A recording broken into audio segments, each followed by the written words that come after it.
Radio Clarín. Radio Clarín de Colombia.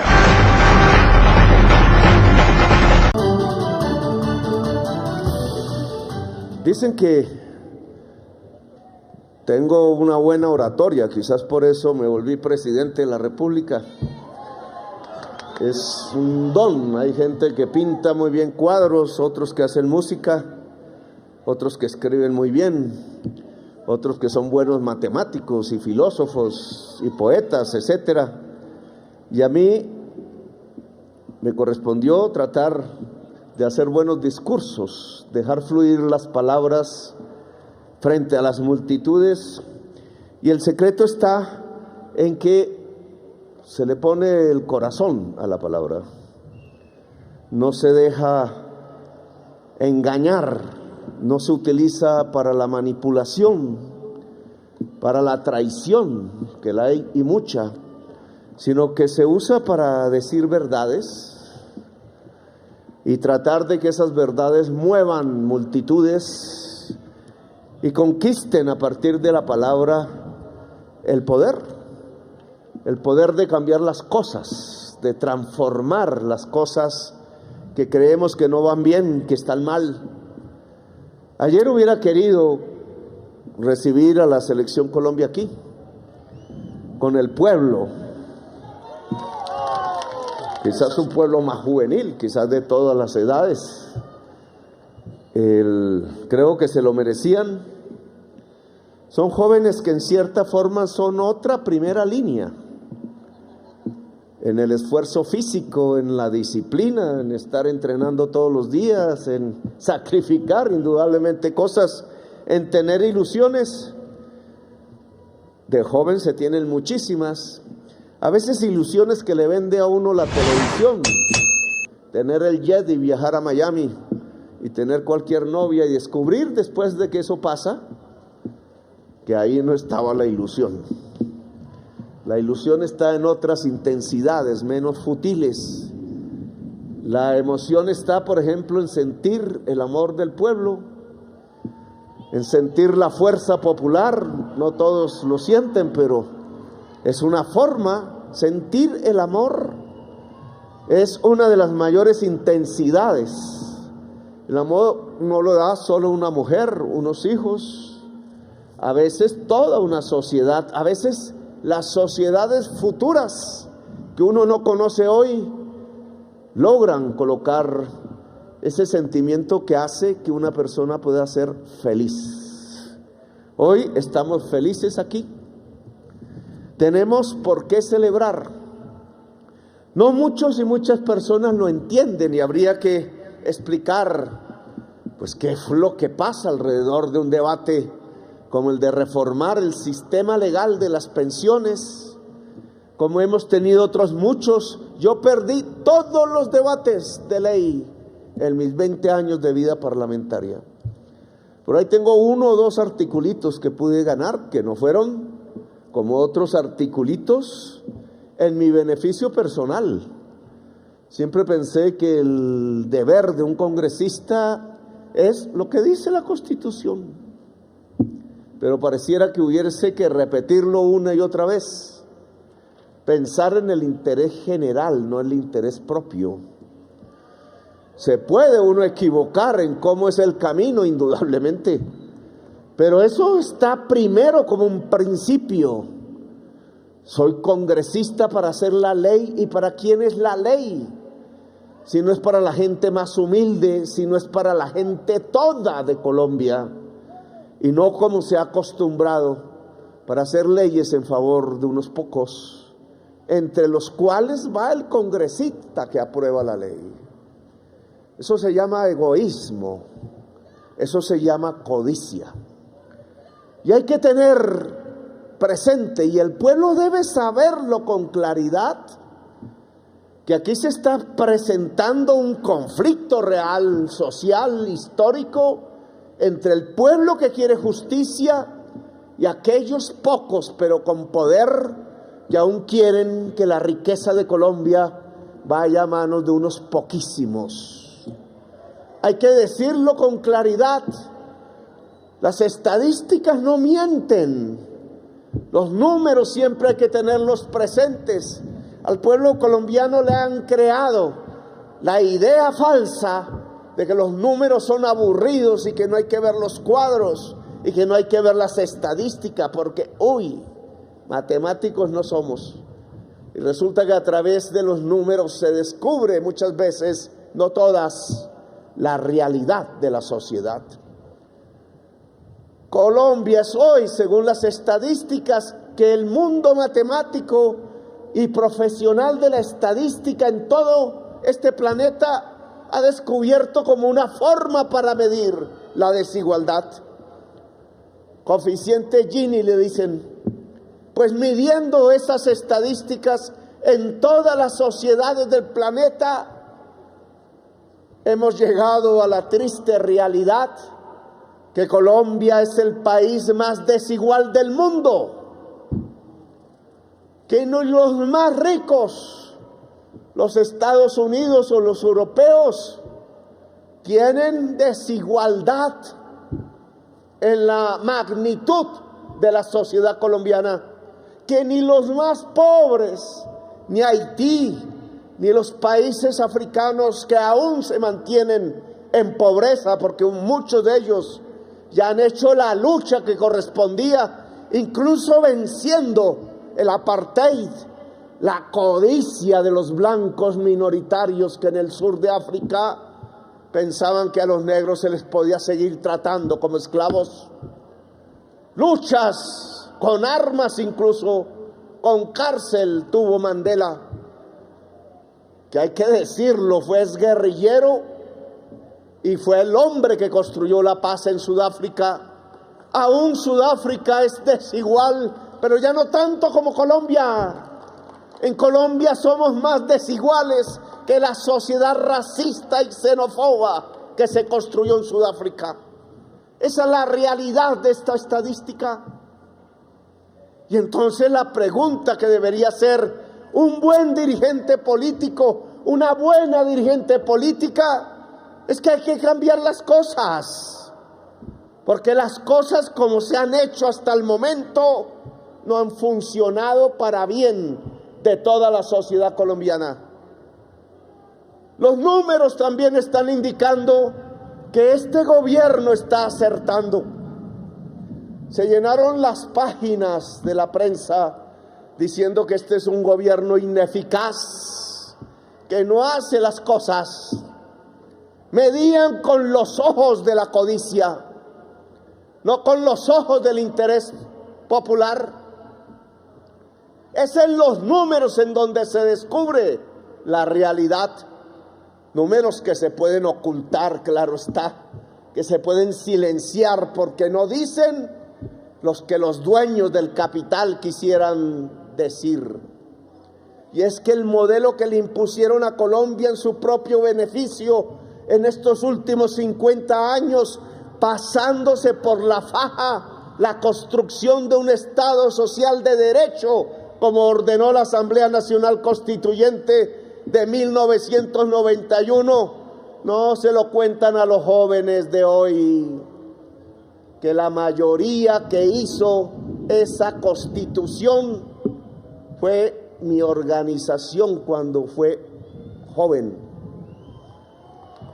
Sacrificio nos costó, sí, y luchas como las de Mandela, y no les gusta que nos juntemos los dos nombres, Mandelas y el M-19, pero tengo que decirlo. No se ha escrito el libro aún, ningún periodista lo ha investigado, pero las fuerzas de Mandela estuvieron con nosotros entrenándose en el caliente desierto del Sahara, en las tierras de Libia. Y nos conocimos no personalmente, nos conocimos vitalmente porque éramos parte de la misma lucha, como conocimos a los palestinos, como conocimos al Frente Polisario también en el Sahara, como conocimos el SWAPO, que nadie se acuerda qué es, de Namibia en el sur de África, como conocimos a nuestros hermanos que lucharon en América Latina. Algunos se arrepintieron he visto cómo jóvenes se vuelven viejos, porque eran ya viejos de jóvenes, y abandonan las banderas, se cansan, y es humano el cansarse, se cansan, y a veces la resistencia y tanta sangre y tanto miedo acobarda y paraliza. Por eso han usado tanta violencia en Colombia, por eso son centenares de miles los muertos, por eso son 100,000 los desaparecidos. Por eso, si se hiciera bien el trabajo, encontraríamos los hijos y las hijas de tantas madres que hoy los buscan, porque necesitaban esa sangre, ese dolor en tanta gente para poder acobardar la sociedad, para poderle decir al pueblo de Colombia: quédese quieto, no piense, sigue mirando realities que no son reales. Sigue perdido quizás en el alcohol o en la tristeza o en la desilusión eterna. Usaban la sangre para enriquecerse. Era de nuevo la codicia y era de nuevo el egoísmo social. Matar al negro y a la negra porque piensan ellos siendo esclavos. Matar al campesino humilde y no darle la tierra, sino quitársela por millones de hectáreas para tenerlas ellos, y ahora a través de sus congresistas que les sirven, tratar de detener la reforma agraria en Colombia para que este gobierno no entregue la tierra, para que no haya justicia, para que sigan las mismas cosas como están, a través del engaño, a través de la mentira, a través de la sangre y de la muerte, concentrar la riqueza de este enorme país bello, tan rico, pero con tanta pobreza. El egoísmo social luchando para que las cosas sigan igual, para que no se cambien las leyes de la ignominia, para que no se callen las leyes que favorecen a los más poderosos. Y me dicen: Petro, no hable en contra de los ricos. Pero ¿cómo se puede hablar de una dirigencia política y de un poder económico cuando lo que han construido es la masacre y la sangre? Cuando lo que han construido, según los números que ocultan, la sociedad más desigual de todo el planeta Tierra.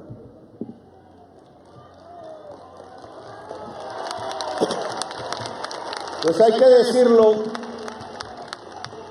una parte de la clase política nacional ha fluido hacia estas ideas. Pasa lo mismo que con López Pumarejo. Solo había un partido en el Congreso de Colombia de ese entonces. Todo era el Partido Liberal. Y como solo había uno, pensó López que podía pasar fácilmente sus reformas que llamó la Revolución en Marcha. Y se equivocó de punta a punta, porque la mitad más uno del Partido Liberal en el Congreso se volvió de derechas. Incluso Gaitán tiene unas frases, él fue congresista en ese momento y usó uno de los mejores debates de la historia de Colombia, el debate sobre la masacre de las bananeras. Mire cómo estudiar la historia nos puede hacer entender el presente. Por eso quitaron la clase de historia de los colegios, porque no quiere que los niños y los jóvenes sepan qué pasó en este país, porque les da vergüenza que la juventud y las generaciones del futuro sepan del egoísmo y sepan de la codicia que les llenó el corazón, al punto que en ese año, en 1922, permitieron que una multinacional usara el ejército de Colombia para ametrallar a miles de trabajadores. La cifra oficial en los archivos de los Estados Unidos, de donde era la multinacional, habla de 1,100 trabajadores muertos, y nuestro Nobel hablaba de un gran tren interminable como el que existe hoy, llevando el carbón negro al mundo, repleto de cadáveres que no paraban. Y se nos olvidó esa historia, Jorge Eliezer Gaitán. Y se nos olvidó la historia de la Revolución en Marcha. Y se nos olvidó que la mitad más uno del Congreso de Colombia se opuso a la Revolución en Marcha, excepto en la reforma constitucional, que quedó como uno de los grandes triunfos sociales de Colombia, cuando se permitió legalmente el sindicalismo, es decir, que el pueblo trabajador pudiera defenderse, cuando se permitió la reforma agraria por primera vez, y se empezó a hablar de ese tema, cuando se permitió la modernización de Colombia, que después detuvieron con sangre, que aún no termina.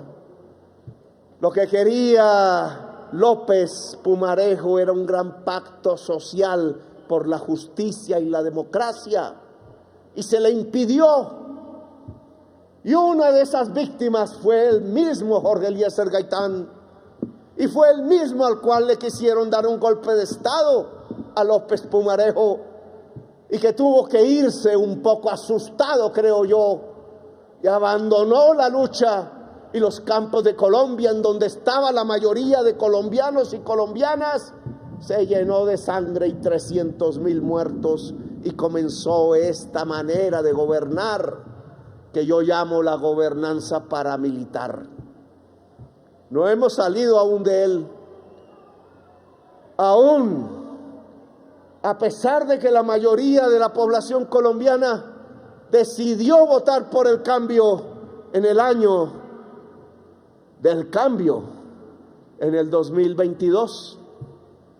A pesar de ello, aún no se le cree al pueblo de Colombia. Aún no escuchan el mensaje del estallido social.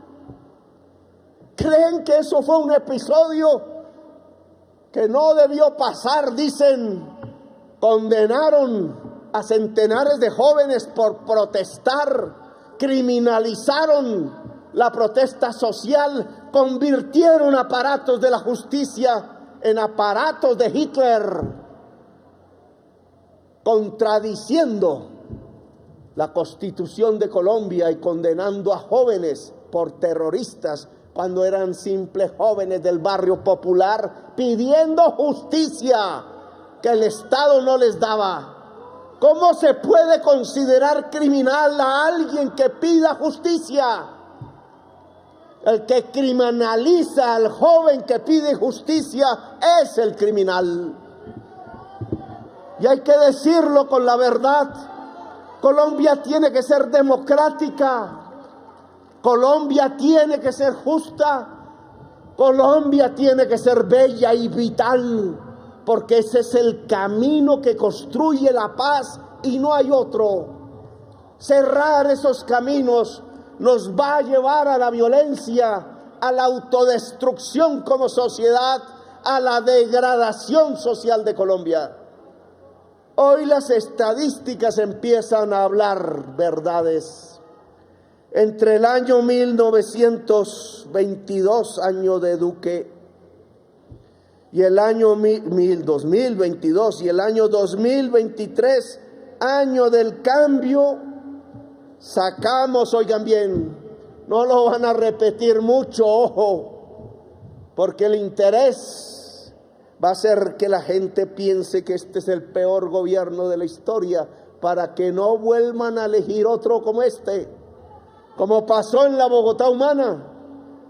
Pues la estadística lo que dice es que entre el año de Duque y el año de Petro, 1.600.000 colombianos salieron de la pobreza monetaria y 1.120.000 colombianos y colombianas salieron de la pobreza extrema. Esto se llama un buen gobierno, porque es justo. Esto se llama un gobierno eficiente, porque cumple el objetivo social del Estado según la Constitución. No nos dejemos engañar más. Y lo hicimos en un momento en donde la economía estaba estancada. Aún la economía estancada por la alta tasa de interés que aún sigue rigiendo en Colombia. porque a la junta directiva aún le da temor tratar de abrir el camino económico del gobierno del cambio. Le da temor la inflación, cuando la inflación es producto hoy en Colombia de la especulación, no de la masa monetaria. Ojo, la inflación que aún tenemos, que ya no pegan los alimentos, y por eso redujimos la pobreza, porque el primer objetivo del gobierno fue impedir que siguieran subiendo los precios de la alimentación, que lo que genera la pobreza en primer lugar. Ahora se está ubicando en dos: no los arrendatarios, sino los arrendadores, cobrando más por el arriendo que lo que crecen los precios, especulando con la propiedad inmobiliaria, y los generadores de energía eléctrica, que están usando una fórmula de tarifas que creó una CREC arrodillada a los intereses particulares, y de la cual este gobierno no ha sido capaz de cambiar su fórmula, porque nos sabotean una y otra vez intentando que las normas no cambien en beneficio del pueblo. Ahí están las razones de la inflación, no en la tasa de interés. Y por eso el gobierno, a través de sus instituciones y de acuerdo a la ley, tiene que cambiar la fórmula con que se paga a los generadores eléctricos, y tiene que cambiar el mercado inmobiliario si sigue en el camino de la especulación. Bueno, si hemos logrado este gran éxito social, aún con la economía estancada, si hemos sacado a millones de gente de la pobreza, aún con la economía estancada, ¿es malo el gobierno? ¿No ha cumplido sus propósitos? ¿O estamos midiendo mal? ¿Estamos usando otros números? Yo no pienso a través del número dólar. Yo pienso a través de un número: gases efecto invernadero en la atmósfera. El dólar no nos salva la vida, y esa cantidad de gases en la atmósfera nos puede matar a toditos en el planeta Tierra. Y yo mido en términos de números de gente pobre, porque entre menos gente pobre haya en Colombia, más felicidad habrá en Colombia y más paz. La paz no es el fruto de los bombardeos. Se equivocan los nostálgicos y los adictos a la sangre, como los vampiros. La paz es producto de la justicia social, y eso estamos demostrando aquí, porque igual que bajamos la tasa de pobreza en Colombia, igual está bajando la tasa de homicidios en Colombia, que es como se mide la violencia. Sé que hay problemas aún, pero problemas que tendrán que resolverse en la medida en que más tierra le entreguemos al campesino, en la medida en que más sustituya la hoja de coca por el maíz, el café o el cacao, y lo pueda vender y pueda vivir bien de la venta de sus cultivos, en la medida en que los jóvenes puedan abrir las puertas de la universidad, y en eso aún seguimos fallando, porque pusimos saboteadores el Ministerio de Educación, adictos a la gran universidad privada que cobra 10 y 20 millones el semestre, adictos a que el dinero público pague ese tipo de valor de los semestres, que es un negocio, y en cambio destruyendo la universidad pública, cerrándole las posibilidades financieras, no permitiendo que se extienda a todo el territorio nacional para que la juventud pueda educarse en una universidad de calidad y gratuitamente, para que el pobre joven, la pobre muchacha, no tenga que ir a correr a la violencia, no tenga que ir a correr a la indignidad de la prostitución, sino que pueda ser como joven y poder vivir con dignidad en un país tan bello como el de Colombia. A esos jóvenes que conducen a la violencia y a esas jóvenes que conducen al prostíbulo, los conduce a alguien de manera premeditada, un poder, una clase política codiciosa que no piensa en los demás sino en sí mismo y que aporta una serie de enseñanzas o malenseñanzas que tiene que ver con el egoísmo social. A la clase media que vino aquí a esta plaza pensando que le íbamos a quitar la pensión, igual que dijeron cuando se firmó el acuerdo de paz que los guerrilleros se iban a quedar si dejaban las armas con la pensión de los viejos, yo les digo desde aquí, les mintieron, los engañaron tal cual llevan a los viejos en los días de elecciones de la mano de unas señoritas o de unos señores a votar por el que les va a quitar su pensión, por quien va a ser su verdugo, engañados. Hoy aquí estamos haciendo algo importante, no solo dar un bono pensional, hoy aquí estamos entregando ciudadanía a la tercera edad, volviéndola sujeto político, como que hay que volver a la juventud de Colombia, sujetos pensadores en los demás, sujetos en el poder de decidir las cosas en Colombia. Eso es lo que se llama poder constituyente. Le tienen miedo a la palabra, creen que es que me voy a reelegir. Otra mentira. Aquí lo que hay que reelegir es la buena política, el buen gobierno, el gobierno en favor de los pobres, el gobierno del pueblo. Si nos devuelven al pasado, si nos devuelven a ese pasado, lo que va a seguir es sucediendo lo que el pasado nos trajo: humillación, desalojo, violencia, hambre, masacre y sangre. Colombia no debe volver a la masacre y a la sangre. Colombia tiene que ir a una era de paz, y una era de paz se llama una era de justicia social. Su modelo neoliberal, dueño del capital, nos está llevando a la destrucción, a la violencia. Un modelo de justicia social es posible, y para ello hay que reformar leyes.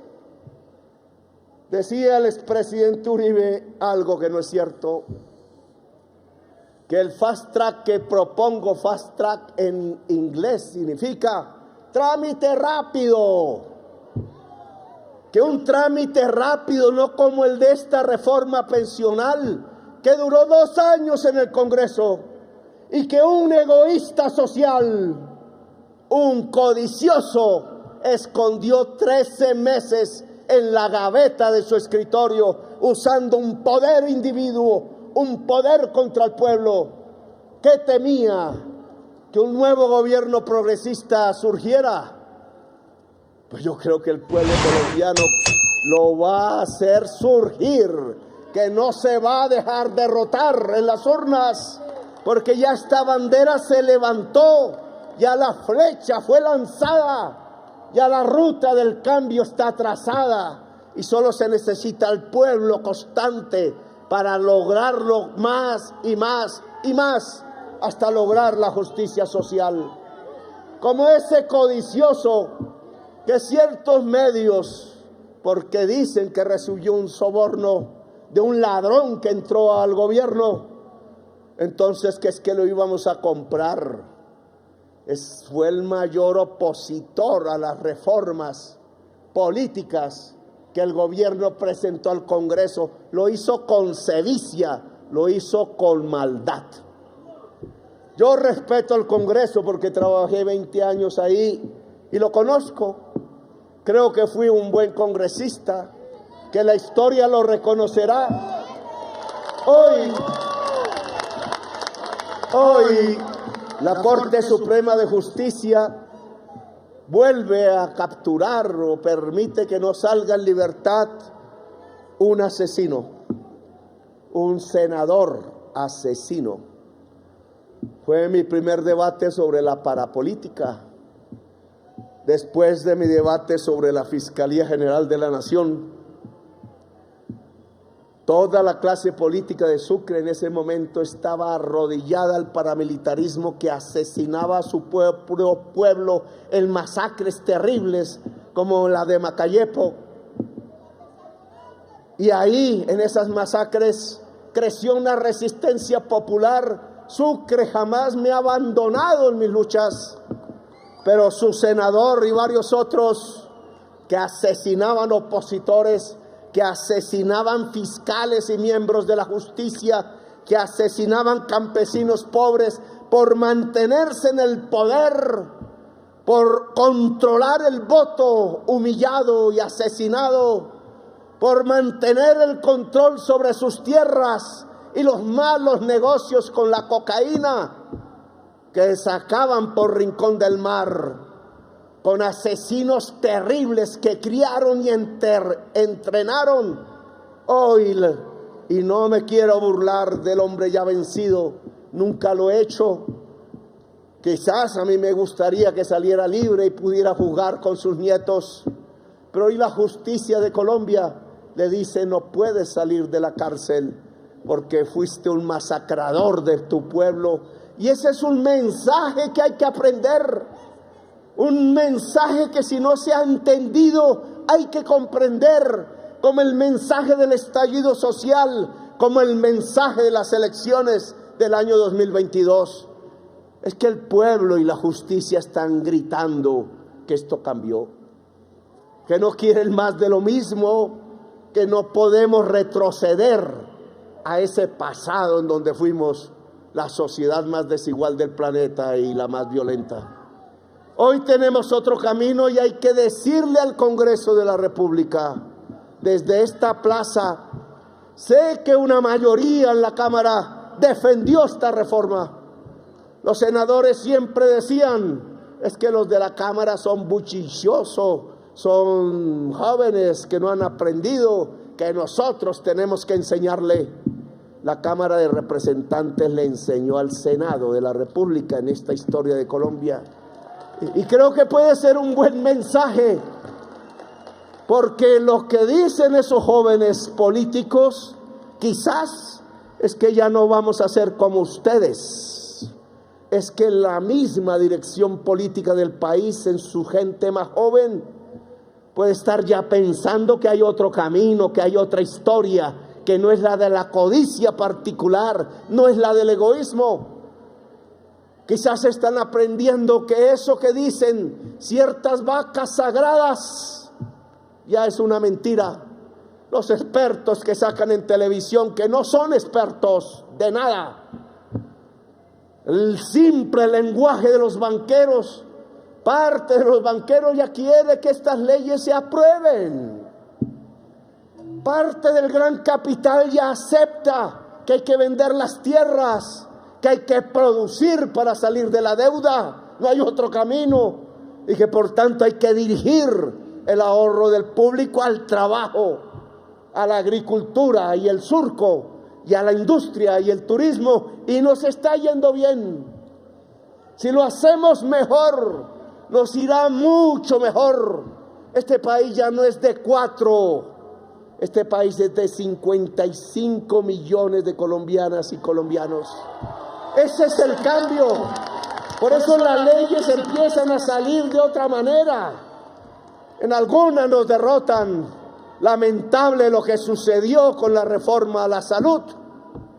Oigan, cómo se les ocurrió hundir una reforma que traía vida al pobre, que llevaba al médico a la escuela, que llevaba al médico y la médica al corregimiento y a la vereda, solo para defender el interés, que yo digo particular y codicioso, de unos intermediarios que hoy está demostrado se robaban el dinero público, subían el precio de las medicinas, no daban las atenciones, y en cambio sí se compraban campos de golf, jets para llevar a las novias a Miami, robándose el dinero de la gente pobre.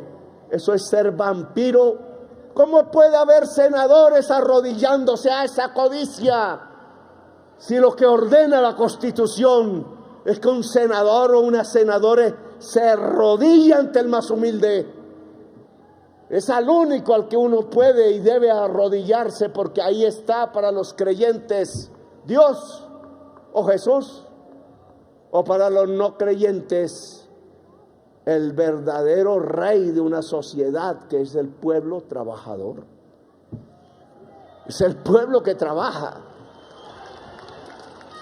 Algunos senadores han caído en esa codicia, empezando por el que guardó el proyecto de ley 13 meses y lo puso en riesgo ante la Corte Constitucional. No fuimos nosotros, mentirosos. El proyecto estaba a tiempo y tenía el tiempo del debate. 2 años llevaba, 2 años de reflexión. Pero tenían que hacer la trampa, el filibusterismo, llevarlo al borde, porque soñaban que al pasar al Senado lo iban a hundir. Se quedaron viendo un chispero, porque la Cámara de Representantes actuó con sabiduría, demostró dignidad. Ya el Senado había hundido la reforma a la salud y ya querían hundir la reforma pensional, y lo hacían con un propósito pequeño: el que las reformas de Petro no pasen para que el pueblo no elija otro gobierno como el de Petro, sino otro gobierno de la sangre y de la riqueza particular. Y hay que entender ese mensaje, contrario a la mayoría de la Cámara, que han entendido que aquí puede haber un crecimiento político de Colombia, una mayor calidad, una mejor sociedad, que no se mate entrando a la fuerza a un estadio, sino que aprenda a convivir en paz, que aprenda con calor a recibir una selección Colombia de gente valiente y de muchachos que se merecen el abrazo del pueblo, porque son uno de los mejores equipos del mundo. Asimismo, un senador tiene que aprender que lo que importa es el abrazo popular, que así se puede hacer un gran líder, que no es traficando, que no es extorsionando, que no es con codicias particulares, que no es vendiéndose al poder de los más grandes, que es arrodillándose ante el campesino, ante la mujer pobre, ante el viejo que no tiene con qué comer. Ese es el verdadero objetivo de la política. Por eso hoy tenemos que decirles: señores, hay que seguir luchando. La reforma está firmada, pero aún falta un terreno para que se convierta en realidad. Ya comenzamos con el DPS, y José del Carmen, que se ha retirado, mi discurso muy largo, allá está, ya está en el baño, José del Carmen cumpleaños, es un beneficiario. Que eso que parece una tontería para el que tiene, pasar de 80,000 a 230,000 pesos, para un viejo que no tiene, se llama comida rica, se llama un colchón amable, se llama una familia como sé que José del Carmen tiene, que lo abrace, porque en ese abrazo va la energía de la vida. Ese simple hecho que irá creciendo si la reforma va cogiendo raíz, beneficiará a 2 millones de viejos y de viejas. Por eso no hay que dejar perderla. Por eso le solicito a la justicia desde aquí que la mire desde los ojos, no del dólar, sino del amor, que es otra manera de medir y puede ser más eficiente y eficaz. Porque la Constitución de Colombia, cuando dijo Estado social de derecho y ordenó al Estado todo en sus 3 ramas, construirlo como la salida a los problemas más graves de este país, ahora demanda esa respuesta del Estado. Ya la ha dado el gobierno, ya la ha dado el Congreso, a pesar del intento de saboteo. Ahora se necesita de la justicia, una justicia que sepa que justicia es justicia social, que no se le puede arrebatar el derecho a los más débiles de Colombia, que el Estado social de derecho significa eso y nada más, que todos y todas los colombianos tengamos el derecho a vivir en este país, y que los que más hay que hacer el esfuerzo para que logren tener ese derecho en los más débiles de Colombia. Al Senado de la República y a la Cámara les pido, perseveren. Claro que hay dos políticas puestas en la mesa, la vieja y la nueva. Claro que el gobierno comete errores, claro que a los ministros y ministras y directores a veces les da miedo, porque siempre aparece una señora con el látigo diciendo, si aprueban esto quedan inhabilitados, cuando no puede inhabilitar a ningún ciudadano y ciudadana de Colombia, porque la Corte Interamericana de Derechos Humanos lo prohibió, y porque la Corte Interamericana de Derechos Humanos también es una institución de la justicia colombiana, porque el Tratado de Derechos Humanos, que se llama Convención Americana, según el artículo de la Constitución, es parte del bloque de constitucionalidad. No podemos tener miedo. A los senadores le digo, a los congresistas, a la ciudadanía, escojamos la nueva política, no la que se arrodilla. Perseveremos, dialogaremos todo lo que sea posible. En mi alma no hay odio ni resentimiento, a pesar de lo que se me ha hecho. Jamás odiaremos a nadie que se nos oponga, siempre lo respetaremos, pero es el momento de dialogar, no cómo se detiene el gobierno del cambio, no es deteniéndonos cómo seremos mejores, sino cómo es que construimos el cambio hacia adelante, cómo salimos del neoliberalismo, cómo nos proponemos los caminos de la reforma agraria. Los viejos poseedores terratenientes de mi tierra, entre los cuales estuvo algún tío, hoy saben que si mantienen la tierra por codicia sin producir, sus hijos ya no las mirarán más, porque les interesa más el partido en Miami, les interesa más la discoteca en la Florida, les interesa más un apartamento en el norte de Medellín, en el norte de Barranquilla o en el sur de Medellín, que sembrarla, porque cambió la concepción y esa tierra quedará abandonada cuando hay tanta gente con hambre en el mundo y cuando hay tanta gente campesina que la quiera trabajar. ¿Por qué no abrimos las puertas y cumplimos el acuerdo de paz que hizo Santo con la FARC? ¿Qué es eso?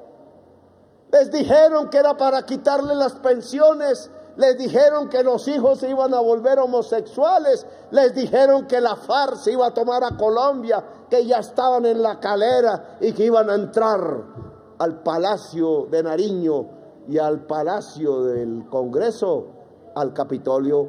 Y miren que no, lo único que ha entrado a esos palacios es el pueblo.